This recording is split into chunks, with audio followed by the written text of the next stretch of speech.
मेरा नाम मोहम्मद हुमायूं है और मैं NHN पाकिस्तान में रिसोर्स सेंटर कोऑर्डिनेटर हूं। आप सबका बहुत शुक्रिया कि आपने हमें ज्वाइन किया आज के बहुत इंपॉर्टेंट वेबिनार के लिए, जो कि humanitarian and development project designing amid कोविड-19 है। इस वेबिनार को हमें सपोर्ट कर रहे हैं mister Wajahat Ali. His professional career spreads over 18 years. He has worked regular and as freelance consultant with various renowned INGOs such as British Council, Oxfam International, International Rescue Committee, Save the Children, Mercy Corps, Islamic Relief, etc.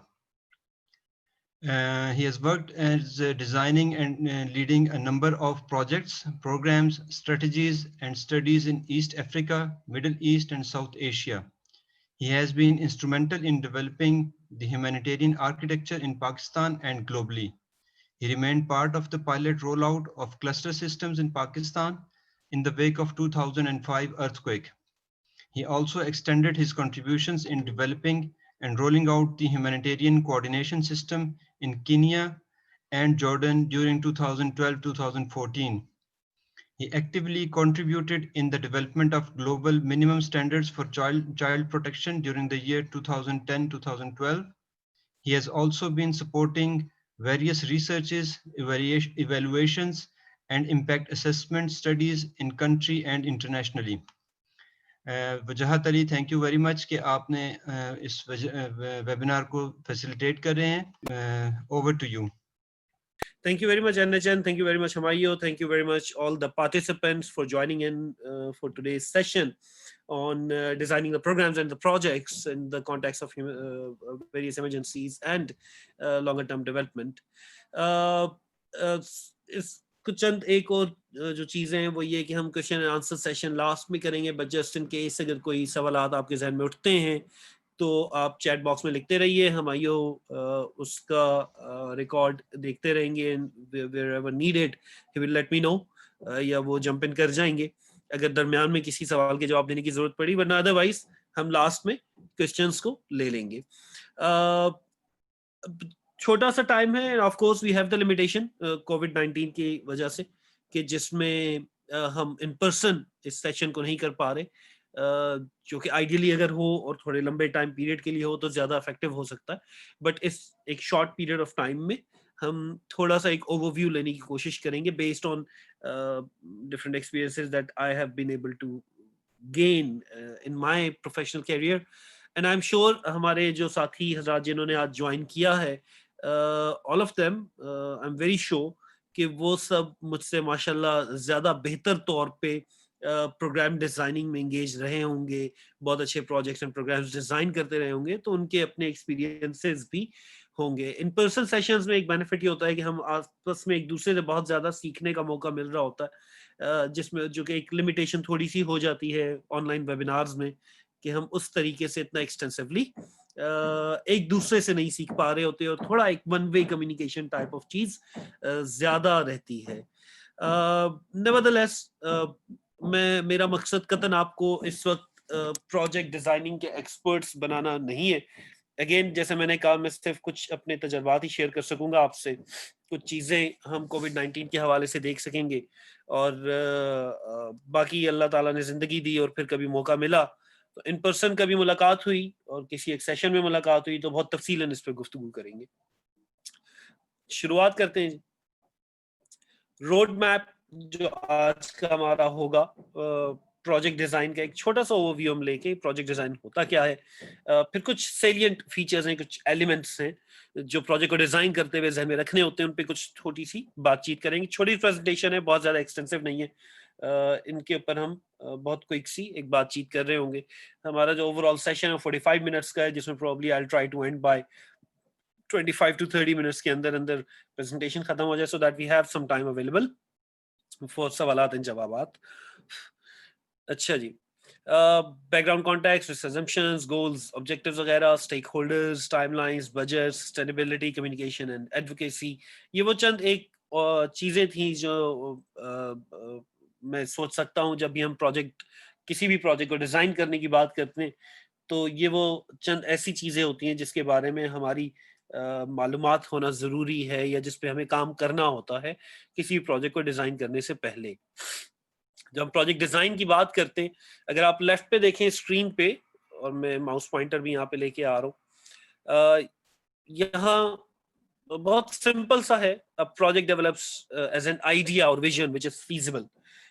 Feasible की हम जब बात करें, यानी जो practically possible हो, हम कर सकते हो, एक आइडिया, कोई भी एक विजन जो हम करना चाहते हो, that's what the project is. और जो आइडिया हम सोचते हैं वो रियलिटी में उस वक्त ट्रांसफॉर्म होता है, उस वक्त वो रियलिटी में कन्वर्ट होता है जब उसे उसका ब्रेक डाउन किया जाता है, उसको तोड़ा जाता है एक ज्यादा मुरत्तब किस्म के, प्रैक्टिकल किस्म के मुख्तलिफ अनासर में, एलिमेंट्स में, जिसको हम स्पेसिफिक टाइम पीरियड में अचीव करने की कोशिश कर रहे हो।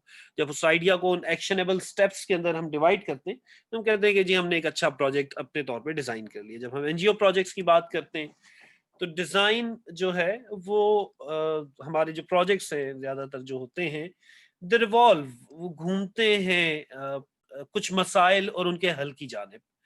हम कोई एक मसला आइडेंटिफाई करते हैं जिसको हमें हल करना होता है, और हम उनके सॉल्यूशंस पे जाते हैं कि मुस्तकबिल में उनके पॉसिबल सॉल्यूशंस क्या हो सकते हैं उस मसले को हल करने के लिए। जब हम ये काम करते हैं तो हम कहते हैं कि जी हमने एक अदद प्रोजेक्ट डिजाइन किया है। तो basically it identifies the key elements bye outlining 4 Ws, अगर हम बिल्कुल शॉर्ट उसमें कहें, जिसके जवाबात देता है वो। तो अगर ये 4 सवालों के जवाब वो अच्छे तरीके से हम लिख लेते हैं, डॉक्यूमेंट कर लेते हैं, सोच विचार कर लेते हैं इसके ऊपर, तो फिर हम कहते हैं कि हमारा प्रोजेक्ट बहुत अच्छे तरीके से डिजाइन हो गया। वट हम क्या करना चाहते हैं, प्रोजेक्ट इटसेल्फ है क्या, वेयर हमने कहाँ पे करना है इसको, हमारा इंटरनल एक्सटर्नल एनवायरनमेंट क्या है, वो कब करना है, व्हेन, और कौन करेगा, हु, हम करेंगे, किसके लिए करेंगे, यानी हमारे बेनिफिशरीज, उनका जिक्र करना। जब ये 4 एलिमेंट्स को हम बहुत अच्छे तरीके से सोच समझ के एक दूसरे के साथ कनेक्ट करके कोई चीज डिजाइन करते हैं, तो हम कहते हैं हमने एक अच्छा प्रोजेक्ट डिजाइन किया है। जब हम कोरोना की बात करते हैं, कोविड की बात करते हैं, कोविड-19 के इस पर्सपेक्टिव में, हम अपने कॉन्टेक्स्ट की बात करें पाकिस्तान की, तो एक थोड़ी सी हमें ट्रांसफॉर्मेटिव अप्रोच रिक्वायर्ड होती है आजकल प्रोजेक्ट को डिजाइन करने के लिए। बेसिकली अमिड कोविड-19 बहुत सारे चैलेंजेस हैं, जो जिस तरीके से हम प्रोजेक्ट डिजाइन करते थे उसमें, और जिस तरीके से हमने इम्प्लीमेंट करना है उसमें। लेकिन वही चैलेंजेस हमें अपॉर्चुनिटीज भी दे रहे हैं, जिन पे अभी हम जिक्र करेंगे अगली स्लाइड्स में।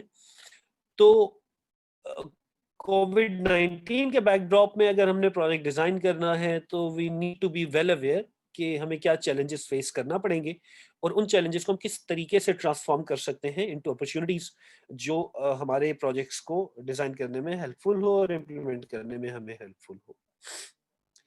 जब हम बात करते हैं, तो पहला सेक्शन जब प्रोजेक्ट डिजाइन में आता है, या आमतौर पे किसी भी प्रपोजल में भी आपको मिलेगा, जब आप प्रपोजल लिखने जा रहे हैं, जब आप वो करने जा, आमतौर पे जनरली वी डायरेक्टली जंप, हम डायरेक्टली जंप करते हैं कि जी क्या प्रॉब्लम क्या है, हम उसके ऊपर बात कर लें, फिर हम गोल या ऑब्जेक्टिव लिख लें, कुछ एक्टिविटीज लिख लें, या एक अदर वे राउंड अप्रोच होती है कि जी हमने काम क्या करना है उसको पहले लिख लिया जाए, फिर उस काम से देख लेते हैं कि क्या ऑब्जेक्टिव निकल के आ रहा है और किस तरीके से। एक और दूसरी जो थोड़ी सी बेहतर अप्रोच लोग लेके चलते हैं, वो होता है कि अच्छा चले पहले प्रॉब्लम लिख लेते हैं कि प्रॉब्लम क्या है, हम प्रॉब्लम ट्री बना लेते हैं, सॉल्यूशंस डिवाइस कर लेते हैं, तो हम एक बड़ा अच्छा प्रोजेक्ट डिजाइन कर लेंगे। अब सबसे पहली चीज, अब और आमतौर पे हमने देखा भी यही कि प्रोजेक्ट डिजाइन करते हुए जो सबसे आखिरी सेक्शन कंप्लीट किया जा रहा होता है किसी प्रपोजल में, क्योंकि एंड ऑफ द डे तो आपको लिखना है ना, जो भी आपने डिजाइन किया आप उसको कहीं लिख रहे हैं। जब लिखने लगते हैं तो सबसे आखिर में हम बैकग्राउंड के ऊपर आते हैं कि जी बैकग्राउंड क्या है, कॉन्टेक्स्ट क्या है, अरे ये तो लास्ट में लिख लेंगे, इसका डेटा कहीं से ले लेंगे, हमें तो पता है क्योंकि हम काम करते रहे हैं, इसलिए हमें पता है सिचुएशन क्या है, तो पहले हम प्रोजेक्ट डिजाइन कर लेते हैं, उसके बाद हम बैकग्राउंड पे आएंगे। ये सेक्शन सबसे पहले करना ज्यादा इंपॉर्टेंट है एज कंपेयर टू लास्ट। इसको अगर आप शुरू में करेंगे तो बहुत सारी ऐसी डिस्कशंस, ऐसी चीजें निकल के सामने आती हैं जो आप जिसकी वजह से आप प्रोजेक्ट ज्यादा बेहतर तौर पे डिजाइन करेंगे, आपकी एफर्ट्स कम वेस्ट होंगी। हमारी एफर्ट्स वेस्ट कैसे होती हैं? एफर्ट्स हमारी ऐसे वेस्ट होती हैं कि जब हम काम, चूंकि हमें हमारा माइंडसेट बना होता है कि हमें काम का पता है हमने करना क्या है, तो मसलन हमने हेल्थ फैसिलिटी बनानी है, हमने यूनिवर्सल एक्सेस देना है टू बेसिक मेडिसिन, और यूनिवर्सल कवरेज करनी है हमने, तो चूंकि हमें काम पता है तो हम उसी के अराउंड प्लान कर लेंगे। हाँ, उसमें कुछ हम देख लेते हैं डोनर की प्रायोरिटीज क्या है। फॉर एग्जांपल रिप्रोडक्टिव हेल्थ डालना है तो रिप्रोडक्टिव हेल्थ के 2-4 कंपोनेंट डाल लेते हैं। एक्टिविटीज हमें क्लियर है, हमने मोबिलाइजेशन करनी है, नेटवर्क्स बनाने हैं, फैसिलिटीज को स्ट्रेंथन करेंगे, मेडिसिन प्रोवाइड करेंगे और अवेयरनेस रेजिंग कर लेंगे। हाउस टू हाउस जाके कुछ कैंपेन हम चला लेंगे।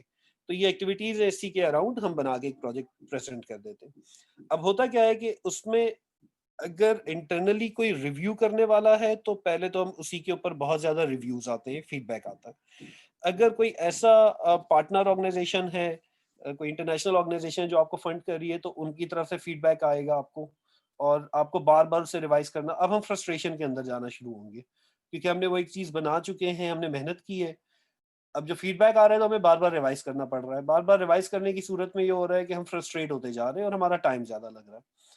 अब मेजर उसकी रीजन क्या बनी, वो ये बनी कि हमने बैकग्राउंड पे पहले काम नहीं किया। क्योंकि आप जितना भी फीडबैक आप देखेंगे उसका कहीं ना कहीं ताल्लुक बैकग्राउंड से हो रहा होगा। आप या तो आपका बैकग्राउंड मैच नहीं कर रहा होगा अपने प्रोजेक्ट डिजाइन से।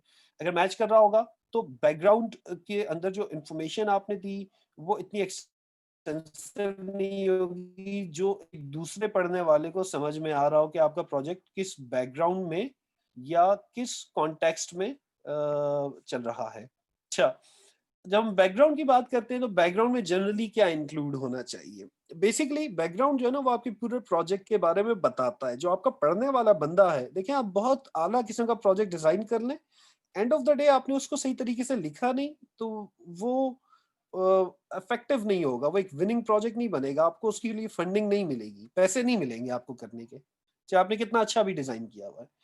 इसलिए उसको लिखना जरूरी है। जब आप लिखने की बात कर रहे हैं तो सबसे पहला सेक्शन आपका बैकग्राउंड का बनता है।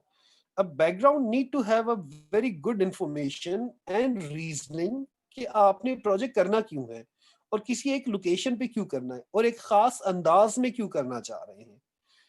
सिचुएशन क्या है, प्रॉब्लम है क्या जिसके ऊपर आप बात करना चाह रहे हैं। जब आप ये लिखना शुरू करेंगे तो मेरा जाती एक्सपीरियंस ये है कि अगर इस सेक्शन को आप पहले कंप्लीट करें तो ऑटोमेटिकली आपका जो प्रोजेक्ट डिजाइन जो आपने सोचा हुआ होता है कि जी मैं ये एक्टिविटीज करूंगा, ये ऑब्जेक्टिव मीट कर रहा हूँ, वो ऑटोमेटिकली इन्फ्लुएंस होना शुरू होता है बहुत सारी ग्राउंड रियलिटीज के तहत।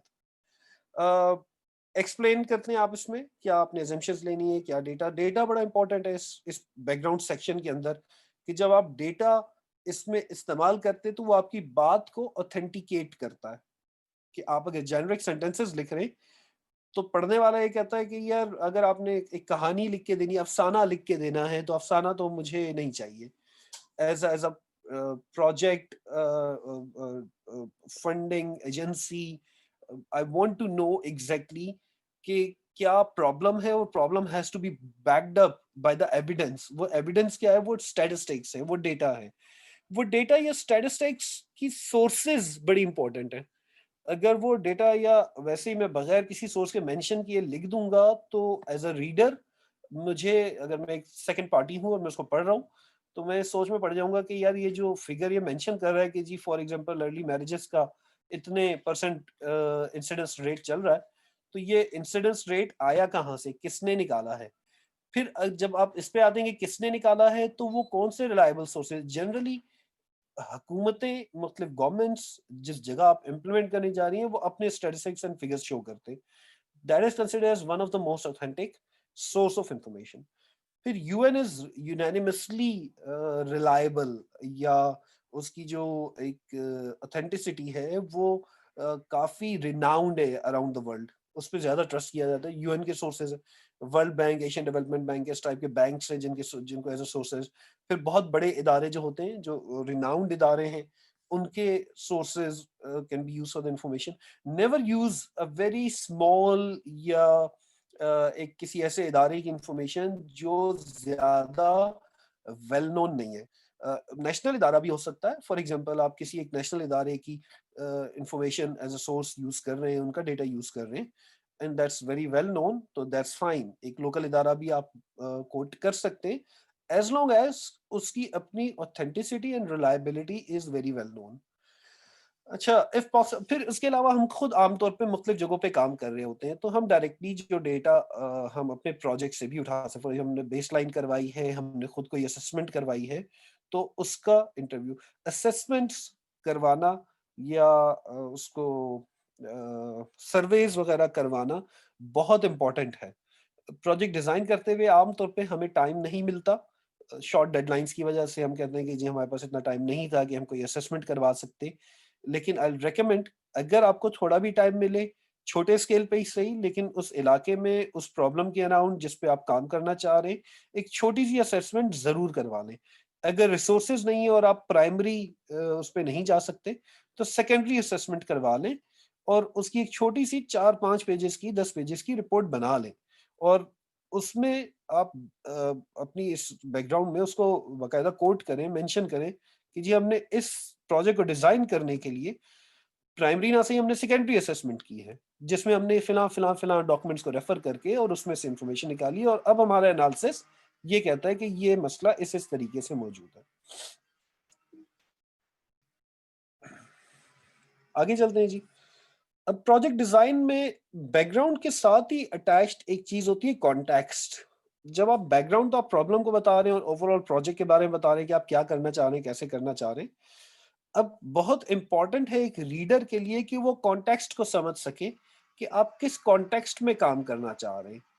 अब कॉन्टेक्स्ट की जब हम बात करते हैं तो ये एनालाइज करता है प्रॉब्लम को और प्रोजेक्ट के आपके इम्पैक्ट को, कि वो इम्पैक्ट जो चेंज आप लाना चाह रहे हैं अपने प्रोजेक्ट को इम्प्लीमेंट करते हुए, उस इम्पैक्ट का स्केल क्या होगा, वो कितने इलाके में हो रहा होगा और वो किस टाइप के लोगों पे अफेक्ट कर रहा होगा। अब ये प्रोजेक्ट कॉन्टेक्स्ट जब अगर आप डिटेल में स्टडी करते हैं तो इट्स आल्सो हेल्पफुल कि आप उस अपना स्वॉट एनालिसिस कर सकें। पर्टिकुलरली जब हम कोरोना की बात करते हैं, कोविड-19 की बात करते हैं, तो आज इस वक्त के सिचुएशन में जिस दौर से हम गुजर रहे हैं, उसमें स्वॉट एनालिसिस करना काफी इंपॉर्टेंट हो जाता है अच्छे प्रोजेक्ट्स को डिजाइन करने के लिए। अब जब हम स्वॉट की बात करते हैं, हम में से बहुत सारे लोग बहुत अच्छी कई बार ये एक्सरसाइज कर भी चुके होंगे, अपने इदारों के लिए कर चुके होंगे, अपनी स्ट्रेटजीज बनाने के लिए कर चुके होंगे, अपने प्रोजेक्ट्स के हवाले से भी देखें और इसको लिख भी लें अपने प्रपोजल्स में, अपने प्रोजेक्ट्स के अंदर। बेशक थोड़ा सा लिखें बट डू मेंशन, क्योंकि जब आप अपने प्रोजेक्ट्स में लिखते हैं तो लोगों की अंडरस्टैंडिंग ये बनती है कि आप अपने कॉन्टेक्स्ट और बैकग्राउंड को बहुत अच्छी तरह समझते हैं और जानते हैं और आपने उस पर होमवर्क किया है। अगर आपकी कोई weakness and you have mentioned कि जी हमारे प्रोजेक्ट के अंदर या इसके अंदर ये वीकनेसेस हैं which we need to work on, तो इट मींस कि आपको अपने अपनी वीकनेसेस या अपने प्रोजेक्ट की वीकनेसेस का आइडिया है और आपकी लिमिटेशंस हैं कि आप उन वीकनेसेस को इस स्टेज के ऊपर ओवरकम नहीं कर सकते, बट इन द फ्यूचर आप कर सकते हैं। रिमेंबर वन थिंग, आप किसी को बेवकूफ नहीं बना सकते। None of the donor agency, कोई भी आईएनजीओ, कोई डोनर, कोई यूएन का इदारा, कोई भी ऐसी फंडिंग एजेंसी, कोई कॉर्पोरेट सेक्टर, उनमें कोई भी बेवकूफ नहीं है और आप किसी के साथ प्ले अराउंड नहीं कर सकते। अगर हम ये समझे कि जी हम ये चीज नहीं लिखेंगे या हम इस चीज को छुपा लेंगे और हम ये सोचें कि उन्हें नहीं पता चलेगा, तो ऐसा नहीं होता, इग्नोर कर देते। बहुत सारे मैं रहा हूँ बहुत सारे ऐसे इदारों के साथ। इनफैक्ट रिसेंटली भी मैं समावी के साथ उनकी ग्रांट कमेटी में था, जिसमें प्रोजेक्ट्स आ रहे थे हमारे पास। इनफैक्ट मेरे पास पाकिस्तान और इंडिया दोनों के प्रोजेक्ट्स आए हुए थे, जिसको हमने रिव्यू करके अपनी रिकमेंडेशन देनी थी फॉर फंडिंग। और उसमें अब इंडिया से बिहार के उनके रीजन का एक प्रोजेक्ट था और बहुत अच्छा वो प्रोजेक्ट लिखा हुआ था, लेकिन उसके साथ जो दूसरी एप्लीकेशंस भी आई हुई थी। अब I have never been to India, but that does not mean कि मैं उस एप्लीकेशन को पढ़ के ये नहीं समझ सकता कि इसमें क्या चीज सही है, क्या चीज सही नहीं है, वो पता चल जाता है। तो it's better to be very true. आप एथिकल रहें और सच लिखें और ट्रू लिखें, और बेटर टू मेंशन कि जी कौन से ऐसे थ्रेट्स हैं जो आपको फेस करने पड़ेंगे, ऐसे एलिमेंट्स जो आपके प्रोजेक्ट के लिए एक फेलियर का बायस बन सकते हैं। कौन सी ऐसी स्ट्रेंथ्स हैं आपके पास जो आपको एक एज देती हैं बाकी इदारों के ऊपर, बाकी सबके ऊपर। अपॉर्चुनिटीज कौन सी ऐसी एग्जिस्ट करती हैं जो आपके प्रोजेक्ट की सक्सेस में हेल्पफुल हो सकती हैं, और कौन सी ऐसी वीकनेसेस हैं जो दूसरों के मुकाबले में आपको लगता है कि आपके अंदर मौजूद हैं, लेकिन यू हैव अ स्ट्रेटजी कि आप उस प्रोजेक्ट उन वीकनेसेस को ओवरकम कर लेंगे। अब कोविड-19 के अंदर फॉर एग्जांपल एक छोटी सी मिसाल दे रहा हूँ, अगर मैं एक डोनर को ये लिख के भेज देता हूँ कि हाँ जी, ये सोशल डिस्टेंसिंग का मसला है, ट्रैवल की लिमिटेशंस हैं, ये सारी चीजें हैं, लेकिन मैं इस्लामाबाद में बैठा हूँ, इसके बावजूद मैं थरपारकर में ट्रैवल करके अपनी टीम को पहुंचा भी दूंगा, और मैं आपकी डेटा कलेक्शन भी कर दूंगा, और मैं वहां पे डिस्ट्रीब्यूशन भी कर लेंगे हम जैसे करते थे। ये लिमिटेशंस अपनी जगह पे, लेकिन हम कर सकते हैं। तो दोनों विल बी क्यूरियस। एक तो उसके जहन में आएगा, या तो आप झूठ बोल रहे हैं, या आप ओवरसेल कर रहे हैं, या आप फंडिंग लेना चाह रहे हैं, अनलेस अनटिल आप उसको एक्सप्लेन कर रहे हो। और अगर आप इसको उस तरीके से उसको रिकग्नाइज करके लिखते हैं कि हाँ जी, वी अंडरस्टैंड कि there are limitations and yes these are the limitations, और इन लिमिटेशंस को ओवरकम करना आसान नहीं है, but yes we have a strategy. और जहां पे आप उनको बताते हैं कि यार पहले हम कोरोना से पहले हम 10,000 के कर दिया करते हैं डिस्ट्रीब्यूशन, अब मुमकिन नहीं है, ट्रैवल की रिस्ट्रिक्शंस होंगी, हम कुछ लोकल वहां से ह्यूमन रिसोर्स लेंगे तो हमारा टाइम ज्यादा लगेगा, जो हम प्रोजेक्ट 3 महीने में करते थे अब 6 महीने में कर रहे होंगे। अब ये वो चीजें हैं जो अगर आप लिखेंगे तो donor will be able to understand it. हम आगे चलते हैं जी। थोड़ा सा मजीद जो हमें टाइम लगाने की जरूरत होती है और जिसमें हम आम तौर पे नहीं लगाते, वैसे बड़ी मजेदार चीज ये कि ये जो सेक्शन होता है एजम्पशन और रिस्क का, ये हम बड़ा आखिर में करते हैं, और लास्ट में आमतौर पे जब हम देखते हैं कि जी हम ज्यादातर कब करते हैं जब हमने एलएफए बनाना होता है, या फिर हम उस वक्त कर रहे होते हैं जब किसी ऐसी डोनर एजेंसी से हमारा पाला पड़ जाता है जो कहता है कि नहीं, मुझे आपका security and safety mitigation plan चाहिए। तो फिर हमें रिस्क का ख्याल आता है कि हम रिस्क लिखें, या फिर एलएफए में हमें ख्याल आता है कि जी आखिरी कॉलम हमें फिल करना है, जो ज्यादातर हम कॉपी पेस्टिंग करते चला जाते हैं ऊपर से नीचे तक। अब मैं इस बात से एग्री करता हूँ कि शायद एक पढ़ने वाला भी उसको शायद इग्नोर कर जाए, पढ़ने वाला भी शायद उसको एलएफए के आखिर में ही जाके पढ़ रहा हो, लेकिन ये आपके अपने प्रोजेक्ट डिजाइन के लिए अहम है कि अगर आप शुरू में अपनी एजम्पशंस कैलकुलेट कर लें, रिस्क कैलकुलेट कर लें, तो आप एक ज्यादा बेहतर प्रोजेक्ट डिजाइन कर लेंगे, ज्यादा बेहतर तरीके से उसे लिख भी सकेंगे। आप क्या क्या एज्यूम करते हैं कि ये चीजें ऐसी ही रहेंगी, तो आपका प्रोजेक्ट अच्छा चल सकेगा। एक मैं आपको बहुत इंपॉर्टेंट टिप देना चाहता हूँ यहाँ पे। जब सब चीज अच्छी चल रही होती है तो आपको कोई भी तंग नहीं करता, आपकी वाह भी होती है और सब कुछ जबरदस्त चल रहा होता है। जब कोई चीज खराब होना शुरू होती है, तब आमतौर पे ये सेक्शंस आते हैं एजम्पशन और रिस्क के, जिसके ऊपर आप रेफर बैक करते हैं। फॉर एग्जाम्पल, आपने एक प्रोजेक्ट डिजाइन किया, अच्छा डिजाइन हो गया, डोनर खुश हो गया, डोनर ने आपको फंडिंग दे दिया, आपने शुरू कर दिया इम्प्लीमेंट करना। अब प्रोजेक्ट के अंदर एक जगह पे जाके आप कहीं पे फंस गए, आप अपने टारगेट्स नहीं पूरे कर पाए। अब टारगेट्स पूरे ना करने की कोई वजह होगी ना। ऐसा नहीं हो सकता कि प्रोजेक्ट आपने फंडिंग ले ली और आप घर में आराम से बैठ गए और आपने ना टीम हायर की ना कुछ। ऐसा नहीं होता। आप लोग हायर भी करते हैं। हर हर बंदा जब प्रोजेक्ट लेता है, हर एनजीओ, हर इदारा, वो कभी भी इस माइंड से नहीं लेता कि मेरा नाम खराब हो। वो इसी माइंड से लेता है कि मैं इसे बहुत अच्छे तरीके से इम्प्लीमेंट करूं। लेकिन जब इम्प्लीमेंट नहीं होता, कोई चीज गड़बड़ होती है, तो फिर डोनर आपसे पूछता है कि यार आपकी प्रोग्रेस डिलेड क्यों है। अब उस वक्त आप उनको जस्टिफिकेशन देते हैं या रीजनिंग करते हैं उनके साथ कि क्या वजूहात हो रही हैं, क्या लिमिटेशंस हैं जिसकी वजह से नहीं इम्प्लीमेंट हो पा रही। अगर वो लिमिटेशंस आपने एजम्पशन और रिस्क की शक्ल में अपने प्रपोजल में लिखी हुई होगी, तो आपका अपर हैंड रहता है, आपका आर्ग्यूमेंट स्ट्रांग रहता है डोनर के साथ बात करने में। लेकिन अगर आपने उसे पहले डॉक्यूमेंट नहीं किया हुआ, आपने प्रपोजल्स में अपने नहीं मेंशन किया हुआ, तो you are not in a very good position then. क्योंकि donor then comes back to you saying कि यार अगर ये चीज अभी जो आपको फेस करनी पड़ रही है, फॉर एग्जांपल अगर आपको लग रहा है कि एक्सपीरियंस ह्यूमन रिसोर्स अवेलेबल नहीं है, ट्रेंड लोग अवेलेबल नहीं है जो आपके प्रोजेक्ट को लेके चलते हैं, या गवर्नमेंट की लिमिटेशंस हैं, एनओसी नहीं मिल रही, या कोविड की वजह से ट्रैवल रिस्ट्रिक्शंस इम्पोज हो गई हैं, तो ये चीज आपको पहले नहीं पता थी कि ये रिस्क हो सकता है। और अगर आपको ये पहले नहीं पता था और आपने रिस्क कैलकुलेट नहीं किया, तो डोंट स्टार्ट थिंकिंग कि क्या आप राइट इदारा हैं भी या नहीं कि आपको ये प्रोजेक्ट दिया जाए, कि आप उस जगह काम करें, लेकिन आप में इतनी सेंस नहीं है कि आप उस अपनी एजम्पशंस को कैलकुलेट कर सकते हैं या अपने रिस्क को कैलकुलेट कर सकते हैं। तो दैट्स व्हाई पर्टिकुलरली यहाँ पे नीचे मैंने एक लाइन ऐड की है कि more more and more but rationalised, कि जितना ज्यादा आप इस पे टाइम, जो अवेलेबल आपके पास टाइम है, उसमें आप जितना ज्यादा इस पे काम कर सके उतना आपके लिए बेहतर होगा, ना सिर्फ अपने प्रोजेक्ट को अच्छा डिजाइन करने के लिए, बट इन द फ्यूचर आपको अपने प्रोजेक्ट्स को अच्छे तरीके से सक्सेसफुली इंप्लीमेंट करने के लिए भी, और किसी भी किस्म की प्रॉब्लम्स को अवॉइड करने के लिए भी। ये चंद चीजें, हम में से बहुत सारे इसको बहुत अच्छी तरह जानते हैं, goals, objectives, outcomes and outputs, जो एक वर्टिकल लॉजिक है लॉजिकल फ्रेमवर्क एनालिसिस में, एक वर्टिकली चलती है, ये वही एक ज्यादा टेक्निकल डिजाइन है जिसकी बेसिस पे या इससे पहले आप थ्योरी ऑफ चेंज बनाते हैं और फिर आप इस तरफ आ रहे होते हैं, या ये बनाने के बाद आप थ्योरी ऑफ चेंज पे, या इसको आप technical brain of your project कहते हैं, सेंटर ऑफ योर प्रोजेक्ट कहते हैं। बहुत माइनर से डिफरेंसेस हैं इन तीनों में, और बहुत क्लियर डिफरेंसेस हैं। जनरली इंटरचेंजेबली यूज होती हैं ये टर्म्स, लेकिन हमारे लिए, जब मैं एनजीओ प्रोजेक्ट्स की बात कर रहा हूँ, कि हम गोल नॉर्मली लॉन्ग टर्म ले रहे होते हैं, एक विजन, एक एस्पिरेशन, एक चेंज जो हम लाना चाहते हैं उस सोसाइटी में, उस कम्युनिटी में, उन बेनिफिशरीज में जिनके लिए हमें काम करना है।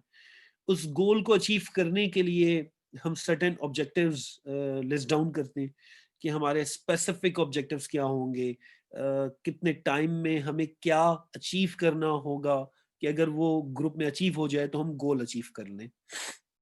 और फिर वो गोल और ऑब्जेक्टिव से हम फर्दर आउटकम की तरफ जाते हैं, कि जो हमारे इमीडिएट रिजल्ट्स होते हैं।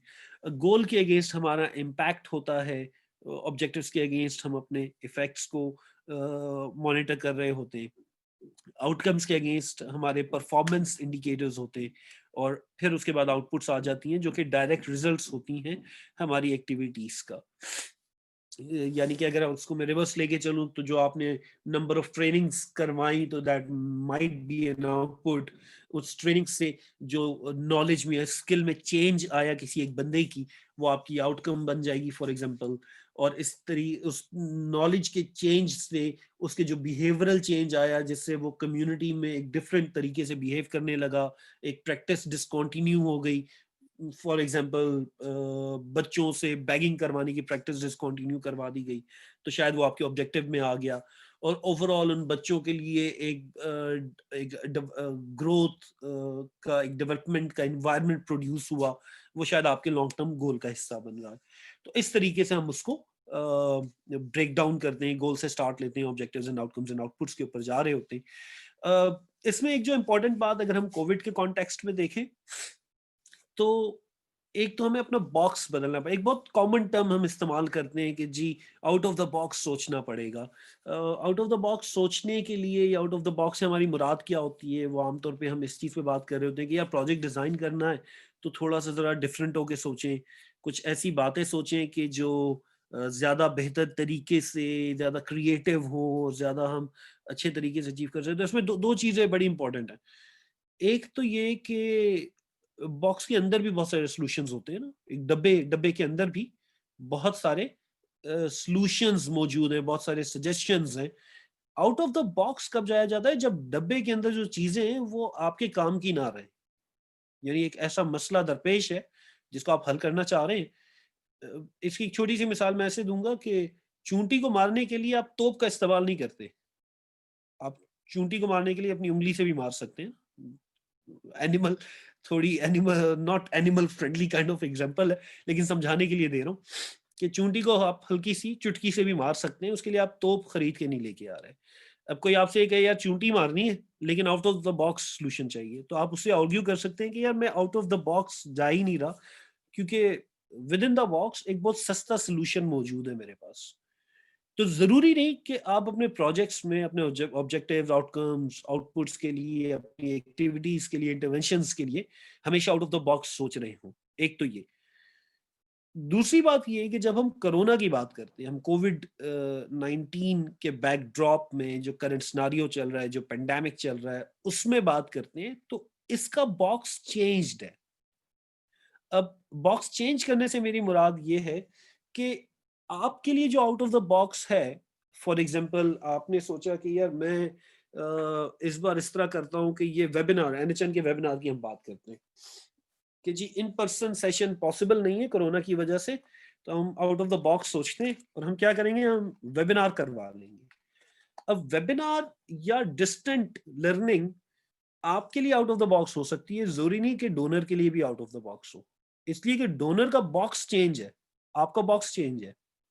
आपके बॉक्स में आपने पहले इसे इस्तेमाल नहीं किया तो आपको आउट ऑफ द बॉक्स लग रही है। डोनर के लिए इट कैन बी चेंज्ड, जरूरी नहीं उनके लिए भी ये आउट ऑफ द बॉक्स हो, उनके लिए ये डेली प्रैक्टिस हो सकती है, जनरल प्रैक्टिस हो सकती है, कोई नई चीज जरूरी नहीं कि उनके लिए भी हो।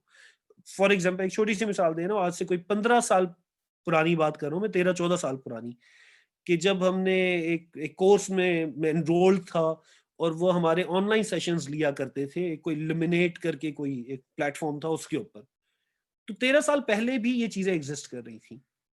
तो इस ऐसी सिचुएशन में आपको मॉडर्न ट्रेंड्स के साथ अपने आप को अपडेट करना जरूरी है, आपको अपना बॉक्स अपडेट करने की जरूरत है, ताकि जो आउट ऑफ द बॉक्स आप सोचते हैं वही आउट ऑफ द बॉक्स दूसरे भी जिनको आप भेज रहे हैं उनका भी आउट ऑफ द बॉक्स वही हो। वरना अदरवाइज आप अपनी फेलियर्स का ब्लेम हमेशा डोनर को या दूसरों को देते रहेंगे कि यार हमने तो बड़ा क्रिएटिव डिजाइन किया था, उन्होंने कहा था कि थोड़ा इनोवेटिव होना चाहिए, हम तो बड़े इनोवेटिव थे, लेकिन वो कह रहे हैं कि नहीं जी कोई इनोवेशन नहीं है, हालांकि ऐसा होता ही नहीं है, हमारे यहाँ तो पहली बार हो रहा है। तो अगेन उस सेम प्लेटफॉर्म पे या फ्रीक्वेंसी पे डोनर के साथ आना जरूरी है। तो इनोवेशन या out of the box thinking या इसको अच्छा टेक्निकली ज्यादा बेहतर डिजाइन करने के लिए जरूरी है कि आप साथ साथ लर्निंग को कंटिन्यू कर रहे हो, आप मॉडर्न टूल्स को इस्तेमाल कर रहे हो, डेटा एनालिसिस या डेटा कलेक्शन जो आपको कॉन्टेक्स्ट के लिए चाहिए, जो आपको बैकग्राउंड के लिए चाहिए। जब आप पहले करते थे तो आप कम्युनिटीज के विजिट किया करते थे, आप टीम हायर करते थे, आप क्वेश्चनियर डिजाइन करते थे, फिर चीजें बदलती गई पिछले 10-15 सालों में। इंटरनेट के आने के बाद ऑनलाइन सर्वेज का इस्तेमाल बढ़ा, इंटरनेट के आने के बाद आपके डिफरेंट प्लेटफॉर्म्स आए, इवन डेटा एनालिसिस के लिए यूएन के अपने भी हैं और थर्ड पार्टी सॉल्यूशंस और सॉफ्टवेयर भी मौजूद हैं, जो आपका पूरे का पूरा ऑनलाइन डेटा आप उसमें अपलोड करते हैं, लाइव अपलोड करते हैं और वो एनालिसिस करके आपको दे रहा होता है पूरा। तो आप इस तरह की चीजों से आपको अपने आप को अपग्रेड रखना जरूरी है। हम आगे चलते हैं और कुछ और एलिमेंट्स जो किसी भी प्रोजेक्ट को डिजाइन करते हुए बड़े इंपॉर्टेंट होते हैं, जिसमें सबसे पहले आता है प्रोजेक्ट के बेनिफिशरीज। जब हम प्रोजेक्ट बेनिफिशरीज की बात कर रहे हैं, ये अच्छा बड़ा इंटरेस्टिंग मुझे लगा हमेशा। देखिए, पैसा आपको प्रोजेक्ट के लिए मिल रहा है, प्रोजेक्ट आपका बन रहा है बेनिफिशरीज लोगों के लिए, और सबसे कम मेहनत प्रोजेक्ट डिजाइन करते हुए जिस पे की जाती है वो यही है, यही सेक्शन होता है, यही प्रोजेक्ट का एस्पेक्ट होता है कि जो आपके बेनिफिशरीज हैं वो कौन होंगे, उसमें डायरेक्ट बेनिफिशरीज कितने होंगे, इनडायरेक्ट कितने होंगे, वो आपने अगर चूज किए तो क्यों चूज किए। अच्छे प्रपोजल्स में, अच्छे प्रोजेक्ट्स में बेनिफिशरी प्रोफाइलिंग की जाती है, यानी खाली नंबर नहीं लिखा जाता कि 5,000 लोग, 3,000 बच्चे, 2,000 खवातीन, उसमें 5% डिसेबल्ड या 10% जो है माइनॉरिटी से हो जाएंगे, कुछ ट्रांसजेंडर्स हो जाएंगे, उसकी प्रोफाइलिंग आप लिखते हैं। प्रोफाइलिंग से मुराद क्या है? प्रोफाइलिंग से मुराद ये कि वो किस टाइप के लोग हैं, उनकी कैरेक्टरिस्टिक्स क्या हैं, उनका सोशल फैब्रिक क्या है, वो क्यों वल्नरेबल है, क्यों नहीं है, ये एक सेक्शन होना चाहिए। ना नहीं भी आप लिख रहे, आपके प्रोजेक्ट का उसका प्रपोजल का टेम्पलेट अलाउ नहीं करता, at least with in the team, जिस जब आप डिजाइन करें, जो आपकी प्रोजेक्ट डिजाइन टीम है, उसको उसके ऊपर बात करनी चाहिए कि कौन से बेनिफिशरीज को आप क्यों अप्रोच कर रहे हैं और वो क्यों आपका टारगेट ग्रुप है। और जब हम कोविड-19 की बात करते हैं तो बेनिफिशरीज का जो प्रोफाइलिंग है, उसमें जो वल्नरेबिलिटी की क्राइटेरिया है, डेफिनेशंस हैं, वो चेंज्ड हैं।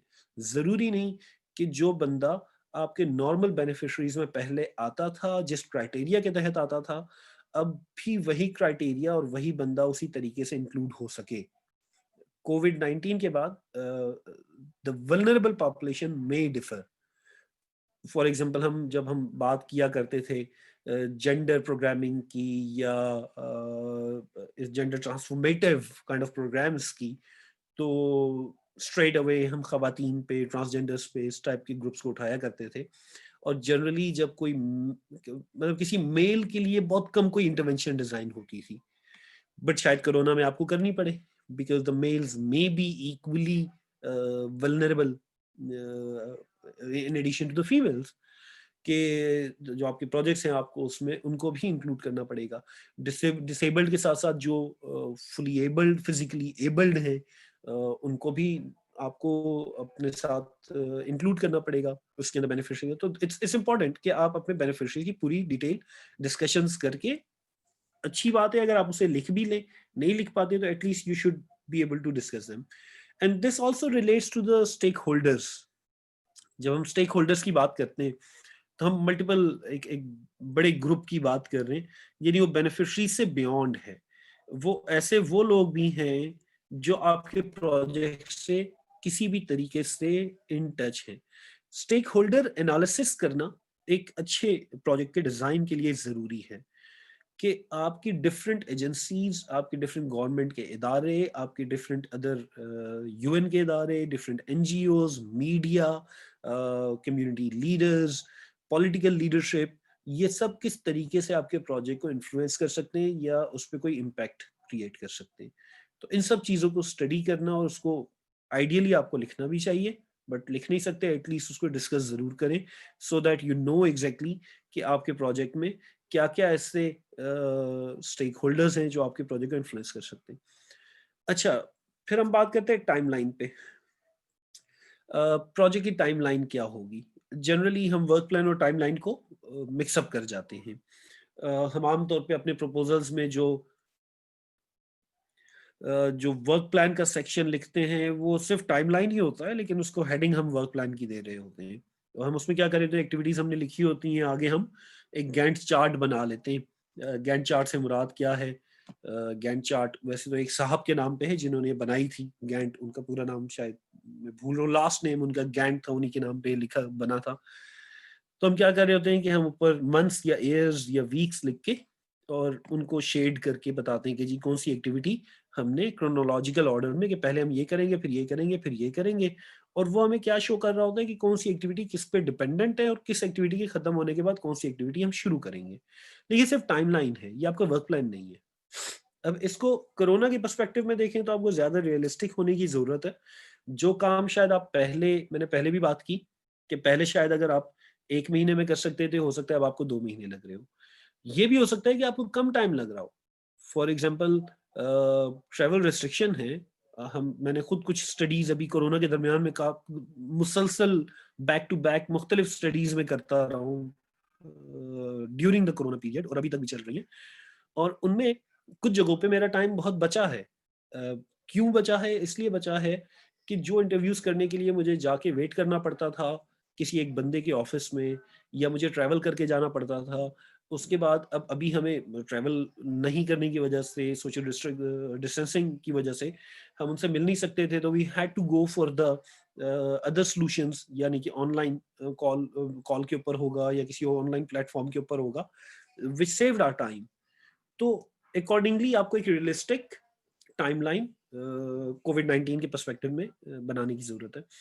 And then when it comes to work plan, basically work plan ज्यादातर तो हम बनाते हैं जब प्रोजेक्ट्स की इम्प्लीमेंटेशन का टाइम आता है, but it's good to be thinking about it. और अगर किसी डोनर को आप दे देंगे तो वो खुश होंगे आपकी इस प्रिपरेशन से। बट दैट डिपेंड्स कि क्या आपके पास टाइम कितना है, कितना नहीं है, और डोनर कितना इंटरेस्टेड है इतनी डिटेल में जाने के लिए, कितना नहीं। But at least from our perspective we need to know कि वर्क प्लान और टाइमलाइन में फर्क क्या है।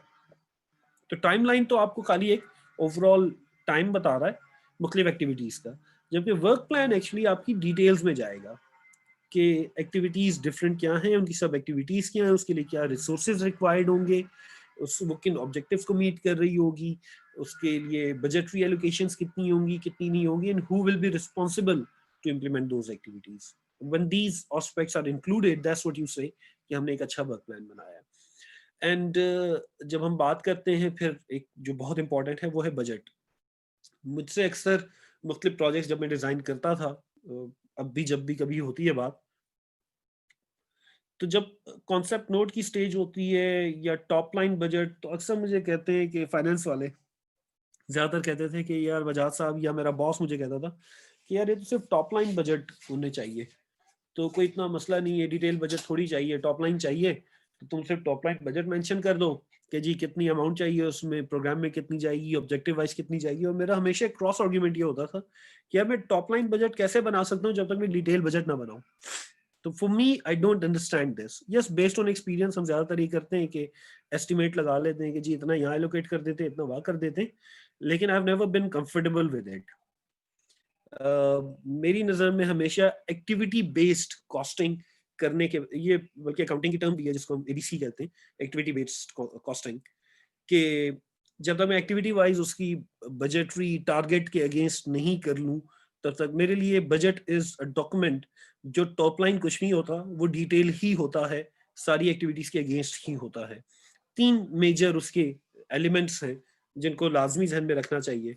आपकी यूनिट कॉस्ट क्या है, आपके नंबर ऑफ यूनिट्स क्या है, यानी कितनी ऐसी एक्टिविटीज करनी है आपने, और उसकी फ्रीक्वेंसी क्या है और कितनी बार उन्हें रिपीट करना है आपने। सॉरी, फ्रीक्वेंसी या नंबर ऑफ यूनिट्स आ जाएंगे, और देन फिर यूनिट कॉस्ट क्या है, एक यूनिट की कॉस्ट क्या होगी, जिनके तीनों की मल्टीप्लिकेशन से आपको आंसर मिलता है। एक बहुत अच्छी प्रैक्टिस जो लाजमी करनी चाहिए, और वो प्रोग्राम वाले थोड़े से सुस्त होते हैं उसमें, हम इग्नोर कर देते हैं कई बार, और कई बार हम फाइनेंस से लड़ भी रहे होते हैं कि ये काम अभी हम नहीं करके दे रहे, वो होते हैं बजट नोट्स। आप जो बजट जिस माइंडसेट से अभी यूनिट कॉस्ट डाल रहे हैं, किस टाइप की एक्टिविटी के लिए डाल रहे हैं, उसके पीछे आपकी वर्किंग क्या है, वो उसके नोट्स जरूर लिख लें, क्योंकि अभी जो आप लिख रहे हैं बाद में आप भूल जाएंगे। प्रोजेक्ट हो सकता है 6 महीने बाद अप्रूव हो और वो आपके जहन से निकल जाए सारी चीजें। तो बजट नोट्स लिखना बहुत अहम है।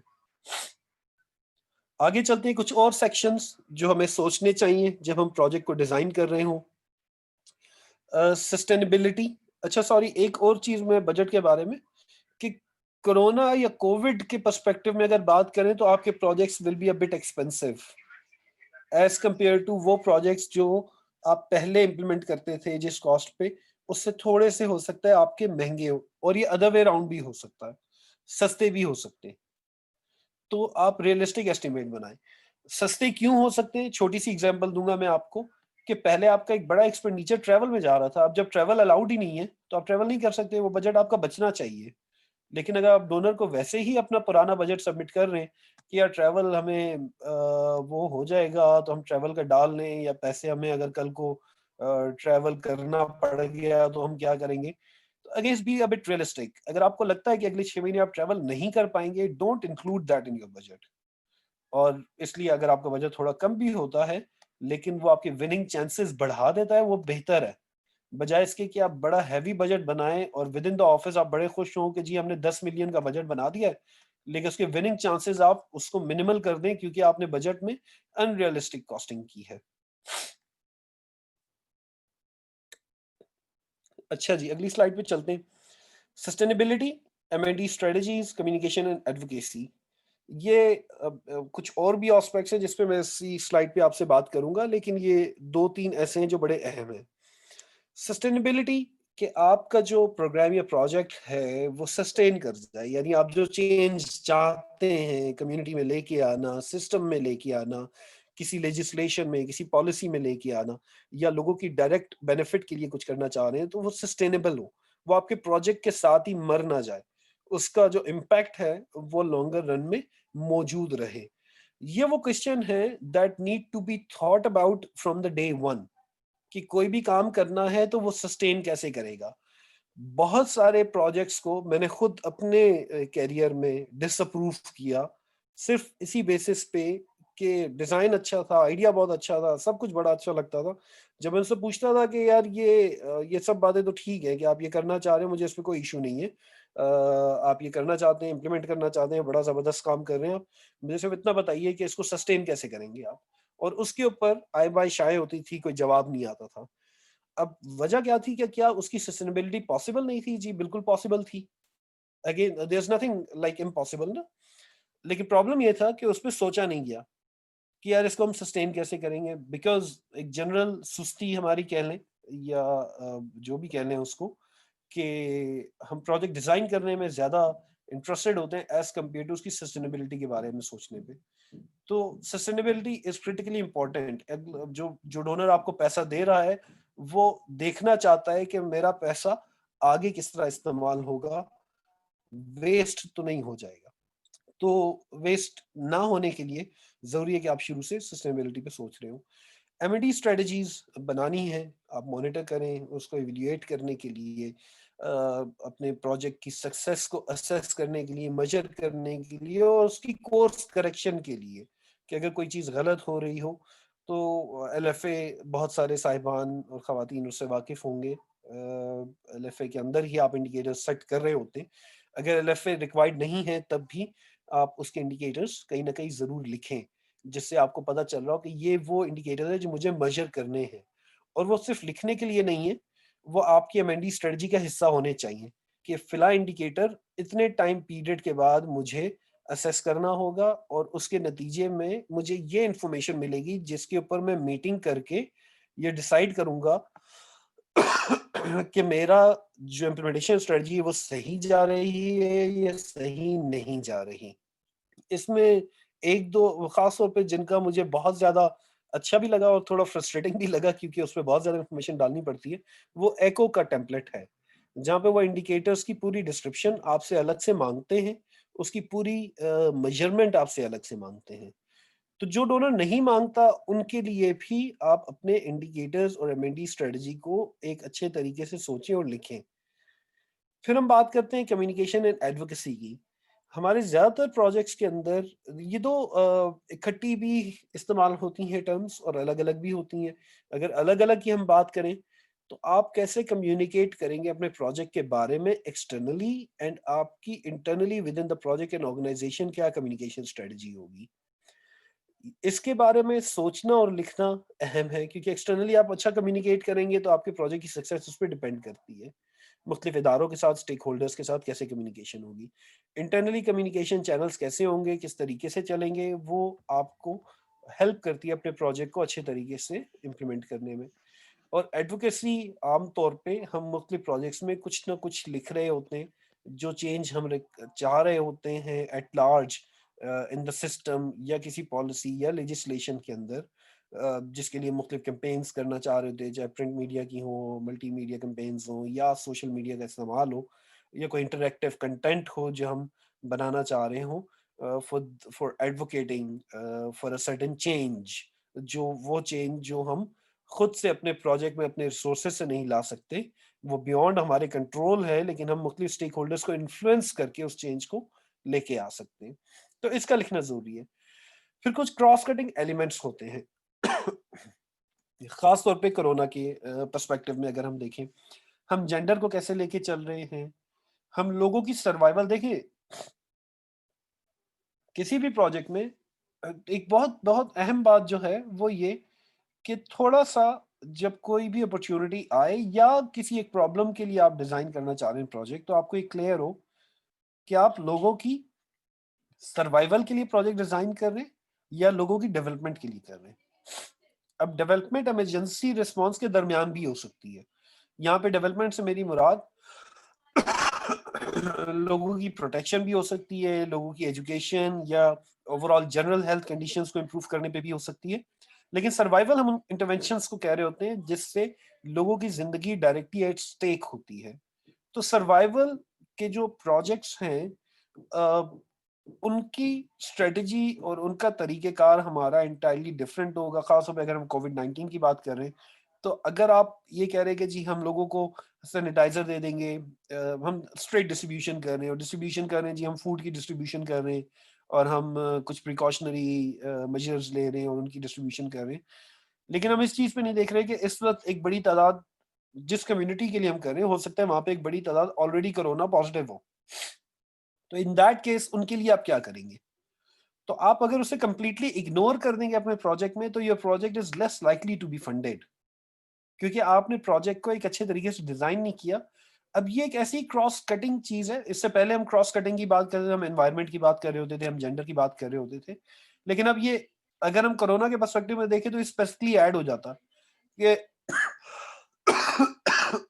सॉरी, कि प्रिवेंशन अपनी जगह पे, जनरल अवेयरनेस रेजिंग अपनी जगह पे, आपका प्रोजेक्ट का जो सेक्टर है उस पे काम करना अपनी जगह पे, लेकिन लोगों की survival must be there almost in every project जो कोरोना के लिए आप डिजाइन कर रहे हो, अनलेस कि वो डोनर खास तौर पे खुद से आपको मना करे कि नहीं जी हमें इसके ऊपर करना ही नहीं है काम, तो एक सेपरेट केस है, but otherwise you should be including these kind of aspects as well. और फिर उसके अलावा अगर हम बात करें जो क्रॉस कटिंग में आता है, हम कुछ जगहों पे देख रहे होते हैं कि जेंडर हो गया डिसएग्रीगेशन, एज एंड डिसेबिलिटी का इंक्लूजन होना, जनरल लोगों की पार्टिसिपेशन का इंक्लूजन होना, एनवायरनमेंट या एथिकल प्रैक्टिसेस को रिस्पेक्ट करना, ऑनर करना, रिकग्नाइज करना, ये सारे मुख्तलिफ एस्पेक्ट्स हैं जो क्रॉस कटिंग ऐड होते हैं। एक और एस्पेक्ट जो इसमें मैं आपसे बात करना चाह रहा हूँ वो है वैल्यू फॉर मनी का। देखिए donors are becoming more and more critical. उसकी रीजन सिर्फ डोनर्स नहीं है बल्कि एक्चुअली वो लोग हैं जो कंट्रीब्यूट करते हैं डोनर्स फंडिंग में। यानी कि जो आपको पैसा मिल रहा होता है ये किसी न किसी की टैक्स पेमेंट होती है, कोई ना कोई किसी कंट्री में अपने टैक्सेस पे करता है, वो टैक्सेस जाके इंटरनेशनल डेवलपमेंट फंड में कंट्रीब्यूट होते हैं, जो फिर कहीं जाके कभी यूएन को मिलते हैं, कभी वर्ल्ड बैंक को मिलते हैं, कभी किसी और इदारे को मिल रहे होते हैं, जो at end of the day हमारे पास पहुंचते हैं।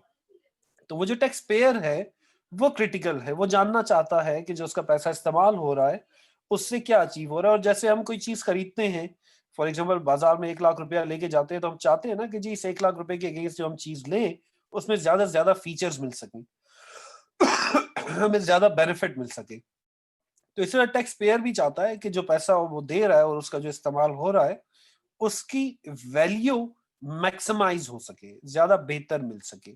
तो आपको भी ये सोचना होगा, and that's where the decision changes. सिर्फ आप एक अच्छा प्रोजेक्ट डिजाइन नहीं कर रहे, अगर मेरे पास एप्लीकेशंस आ रही हैं अप्रूव करने के लिए, तो सिर्फ आपकी नहीं आ रही, 6 और भी आ रही हैं और सबकी ही अच्छी होंगी। अगर वो एक कम्युनिटी में और एक सेक्टर में और 6 के 6 उधर बहुत अच्छे से काम कर रहे हैं तो सभी बहुत अच्छा कर रहे होंगे। अब डिफरेंस कहाँ पे आएगा जो मुझे मजबूर करेगा कि मैं आपके इदारे को फंड करूं, वो यहाँ पे आएगा कि आपने वैल्यू एडिशन क्या शो की है। आपने क्या बताया कि मैं अगर पैसे आपको दूंगा तो उससे क्या एडेड वैल्यू, क्या एक्स्ट्रा बेनिफिट मुझे मिलेगा जो दूसरे इदारों को देने से नहीं होगा। वो डिफरेंशियल एज होगा which will force me to work with you. Thank you very much for such a comprehensive और डिटेल्ड प्रेजेंटेशन, और जो सबकी समझ में आ सकी बड़ी आसानी से आपने प्रेजेंट किया। क्वेश्चन आंसर्स ओपन जाने से पहले मैं कुछ क्वेश्चंस जो हमें चैट बॉक्स में रिसीव हुए हैं उनको अगर मैं आपकी तरफ प्रेजेंट करूं। मिस नजरा बीबी कह रही हैं कि sir any example of outcome and output. I हाँ, think it output was outcome की मैं एग्जांपल क्विकली दे देता हूँ। देखिए जो आपकी एक्टिविटीज का रिजल्ट होता है ना वो आउटपुट होती है। अब एक्टिविटीज का रिजल्ट क्या है, फॉर एग्जांपल आप उस वक्त भी मैंने उसमें भी सेशन के दौरान भी एग्जांपल दी थी कि ट्रेनिंग्स करवानी है। अब ट्रेनिंग्स करवाना, conduct a training is an activity. और एक्टिविटी जब हम लिखते हैं हम नॉर्मली वर्ब से स्टार्ट करते हैं कि ऑर्गेनाइज, कंडक्ट अ ट्रेनिंग, ये एक एक्टिविटी है। Number of trainings conducted, 50 trainings हो गई, 60 ट्रेनिंग्स हो गई, 500 किट्स डिस्ट्रीब्यूट हो गई, ये आउटपुट है आपकी। ट्रेनिंग कंडक्ट की या किट्स डिस्ट्रीब्यूट की, उससे लोगों को जो फायदा पहुंचा, जो रिजल्ट आया, वो आपकी आउटकम है। For example training conducted, 50 trainings conducted, उसके रिजल्ट में क्या हुआ, 200 लोग are more aware of the risk associated with unhealthy practices amid कोविड-19। ये आपकी आउटकम हो गई कि उन 50 ट्रेनिंग करने का जो रिजल्ट निकला, जो लोगों की नॉलेज में चेंज आया या उनके बिहेवियर में कोई तब्दीली आई है, वो आपकी आउटकम हो गई। एंड देन लाइकवाइज उन आउटकम से फिर वो जो आपने ऑब्जेक्टिव सेट किया है वो उसको कंट्रीब्यूट कर रही होंगी। जी हाँ, ये दूसरा बताइए कौन सा है। thank you Wajad. Yes, there is another question from Muhammad Aslam Sahab. We get data from newspaper articles, newsletters of organization, observation of team of applying organization. Is that sorry मैं जरा verifiable देख लूं data? ये कहाँ। अच्छा, generally जो newspaper या articles का है that's not very welcome by the donors. इसमें विकिपीडिया को भी इंक्लूड कर लें कि विकिपीडिया और न्यूज़पेपर या आर्टिकल्स वगैरह जो होते हैं वो generally preferred source of information नहीं है। वेरीफाइबल तो जाहिर है, उसको वेरीफाई किया जा सकता है वो जाके, लेकिन उनकी वेरिफिकेशन भी सिर्फ न्यूज़पेपर की हद तक या विकिपीडिया की हद तक होती है। रीज़न क्या है उसको इतना ज़्यादा प्रेफर ना करने की? मेजर रीज़न ये है कि वो इदारे उसे खुद भी ऑन नहीं करते ना। न्यूज़पेपर में अगर आर्टिकल किसी एक बंदे ने लिखा है तो वो उस एक बंदे का पॉइंट ऑफ व्यू हो सकता है, वो न्यूज़पेपर का पॉइंट ऑफ व्यू नहीं है। और वो ज़रूरी नहीं कि किसी फ़ोकस स्टडी का रिज़ल्ट हो। इसी तरह विकिपीडिया में भी मुख्तलिफ लोग कंट्रीब्यूट करते हैं। वो उनकी अपनी कोई रिसर्च नहीं है, जो जिसको वो शो कर रहे हो। तो इस वजह से उसको इतना ज़्यादा प्रेफ़र नहीं किया जाता। और जो अगर आपकी अपनी ऑब्ज़र्वेशंस हैं, हाँ, उसको आप कर सकते हैं।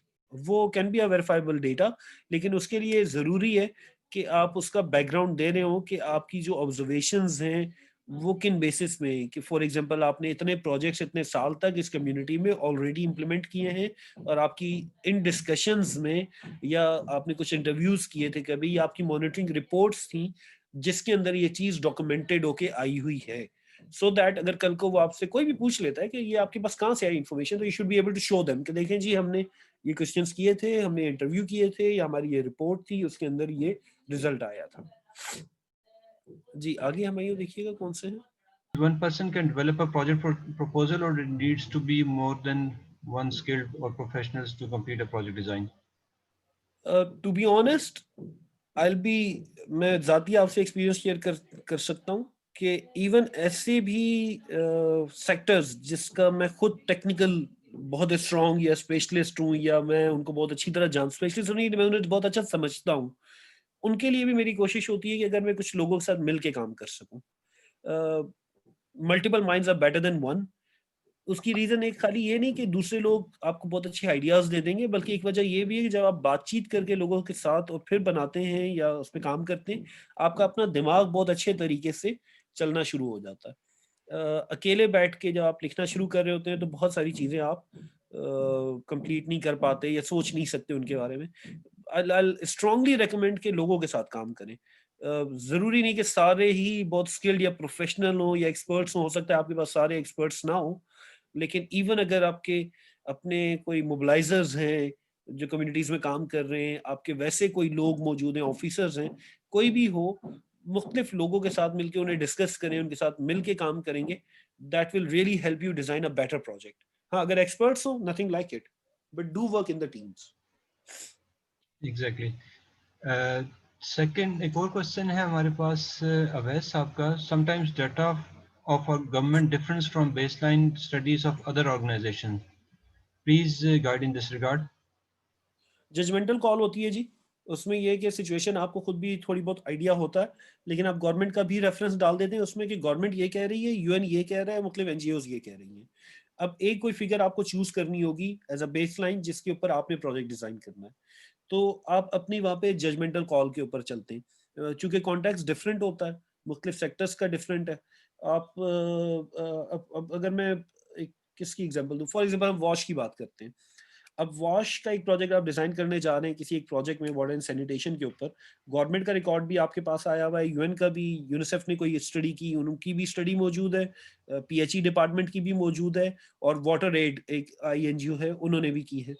अब यहाँ पे आपको खुद ये देखना पड़ेगा कि आपके अपनी ऑब्जर्वेशन क्या है, यानी आपकी ऑब्जर्वेशन की बेसिस पे आपको क्या लगता है कि गवर्नमेंट की फिगर ज्यादा रियलिस्टिक या ऑथेंटिक है, या यूनिसेफ की ज्यादा ऑथेंटिक है, या वाटर एड की ज्यादा ऑथेंटिक है, अगर तीनों में डिफरेंस है। और दूसरी एक ये सिचुएशन भी हो सकती है, अगर आपने खुद काम नहीं किया हुआ, तो फिर आप जनरल रिप्यूट के ऊपर जा रहे होते हैं, ये देख रहे होते हैं कि तीनों ने जो स्टडी की उसकी मेथोडोलॉजी क्या इस्तेमाल की गई थी, और क्या ज्यादा ऑथेंटिक तरीके से, फॉर एग्जांपल हो सकता है गवर्नमेंट की जो स्टडी है वो सिर्फ सेकेंडरी सोर्सेज पे हो, दूसरी रिपोर्ट्स को उन्होंने एनालाइज करके ये इन्फॉर्मेशन निकाली हो, जबकि यूनिसेफ ने जो है वो शायद किसी लोकल पार्टनर्स करवाई हो, मगर वाटर एड का हो सकता है कि आपको ये है जो कि उन्होंने डायरेक्टली खुद जाके स्टडी की हो।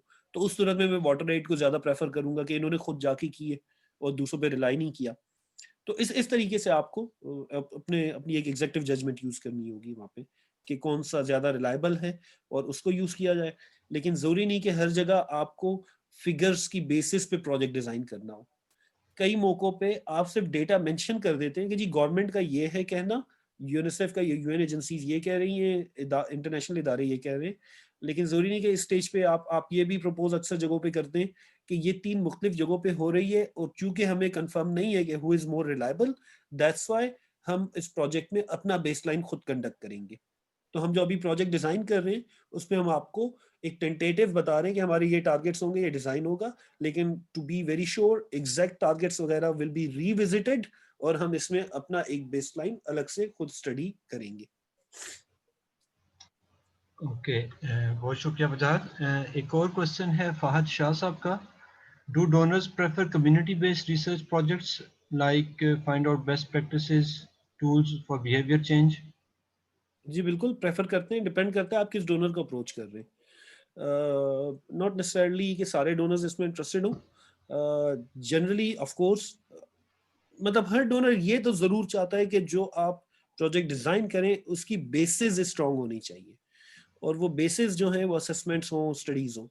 लेकिन अगर आप कोई ऐसा प्रोजेक्ट डिजाइन करें जो सिर्फ रिसर्च के ऊपर है तो ऐसे डोनर्स भी मौजूद हैं। अभी जो मैंने एग्जांपल दी थी अपने सेशन में ही कि समावी के साथ मैंने इंडिया की 2 एप्लीकेशंस वो देखी थी, इनफैक्ट वो बाहर की आई हुई थी, उसमें एक पाकिस्तान की भी शामिल थी। तो 2 एप्लीकेशंस को मैंने रेकमेंड किया था, एक इंडिया की और एक पाकिस्तान की, फॉर द फाइनल अप्रूवल के इन दोनों को फंड किया जाए।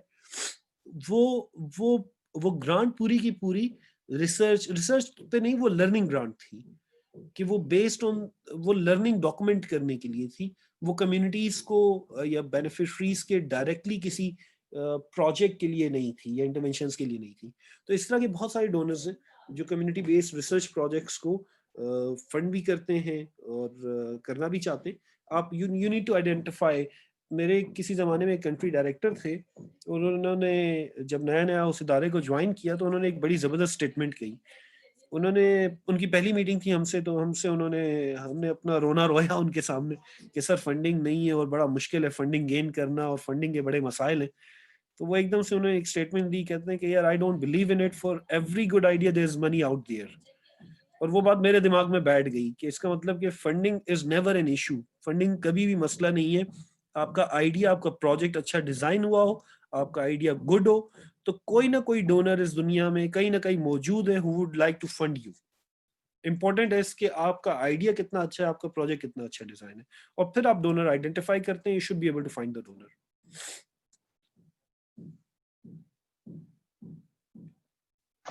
Thank you very much Wajahat इन क्वेश्चंस को आंसर करने का।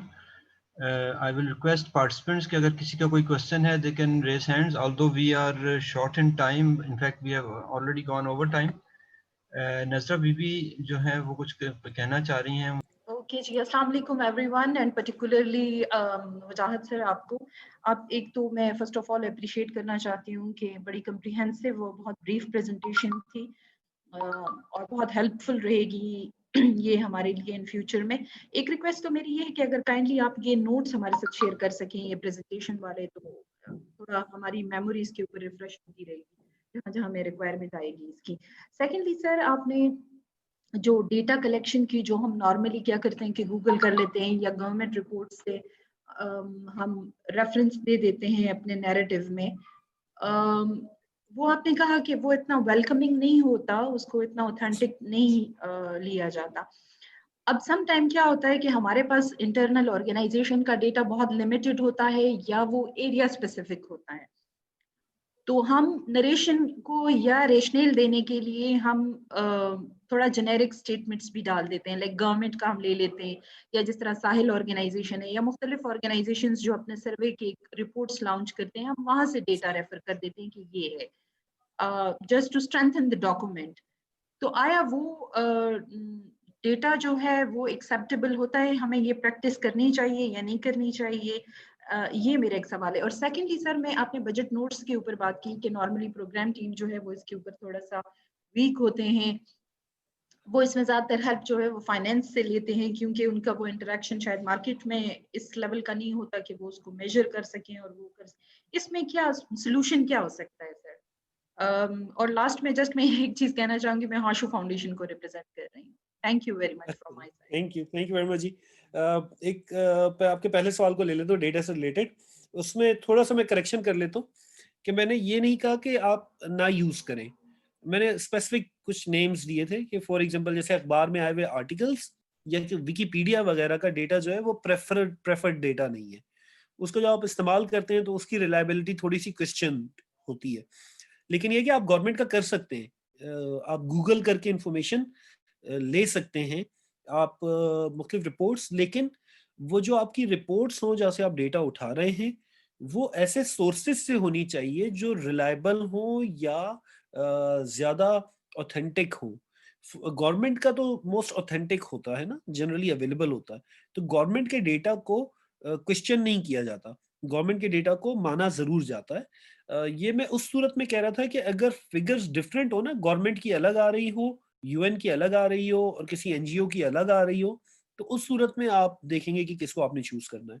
वरना अदरवाइज इस प्रेजेंटेशन भी आपसे शेयर हो जाएगी, उसके अंदर भी आप देखेंगे कि मैंने सोर्सेज में खास तौर पे ये लिखा है कि गवर्नमेंट, यूएन, वर्ल्ड बैंक वगैरह और जो बड़े इदारे। अब जैसे साहिल का जो डेटा है, that's very reliable and well known data. Child protection पे और सेक्सुअल अब्यूज पे जो साहिल का काम है, उस पे उनकी जो एनुअल फिगर्स आती हैं, उसको पूरे पाकिस्तान में बहुत सारी डोनर कम्युनिटी उसको बड़ा रिकग्नाइज करती है। तो आप ऑफ कोर्स उसको इस्तेमाल कर सकते हैं, लेकिन उसको जेनरिक ना करें। अगर आप कहीं से कोई फिगर उठा रहे हैं तो फुट नोट में उसका रेफरेंस डालें कि आपने फिगर कहाँ से ली है, किस रिपोर्ट से ली है। इसी तरह से अगर कहीं पे आपकी अपनी ऑब्जर्वेशंस हैं तो उसका भी रेफरेंस डालें कि हमारी अपनी टीम जब कम्युनिटी में फिला प्रोजेक्ट को इम्प्लीमेंट करने के लिए गई थी और वहां पे हमारी टीम की इतने लोगों से बातचीत हुई थी, तो उसके रिजल्ट में ये निकल के आया था। तो वो आपकी जो जेनरिक वाली ये आपको बैकअप करता है, फिर वो डेटा आपका आपके उस सेक्शन को स्ट्रेंथन कर देता है। जो बजट नोट्स का आप कह रही हैं, बजट नोट्स का ये है कि इसमें प्रोग्राम्स को ही आपको थोड़ा सा पुश करना पड़ेगा। उसमें अब मैं इस पे आ जाता हूँ कि देखिए बजट नोट्स सिर्फ उसका ताल्लुक सिर्फ मार्केट की प्राइसेस से नहीं है।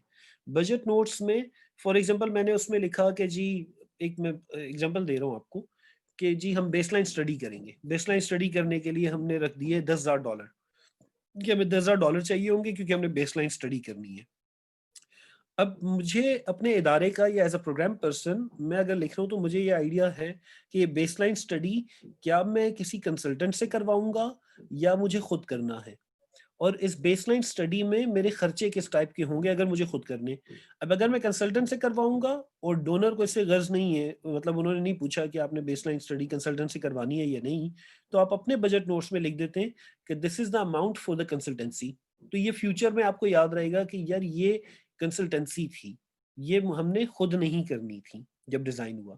लेकिन इसी तरीके से अगर आपने खुद करनी है तो मैं आगे उसके ब्रेकअप या नोट्स में लिखूंगा कि इसमें 6 मुझे डेटा कलेक्टर्स लेने होंगे, इसके अंदर मुझे ट्रैवल का मैंने बजट रख दिया है।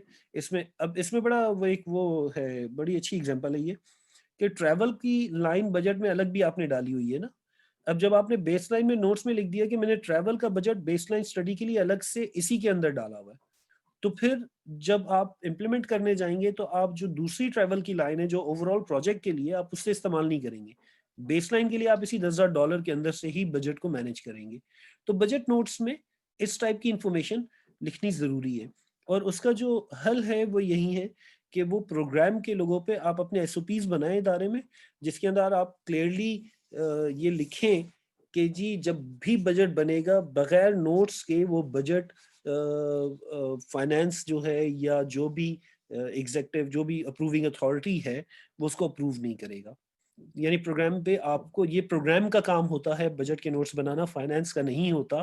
फाइनेंस जो बजट नोट्स बनाएगा वो अपने फाइनेंस के लोगों का बनाएगा। अगर उन्होंने एक फाइनेंस ऑफिसर बजट किया है तो वो लिखेंगे कि फाइनेंस ऑफिसर क्या काम करेगा, किस लिए लिखा किया गया है और कितने अरसे के लिए किया गया है।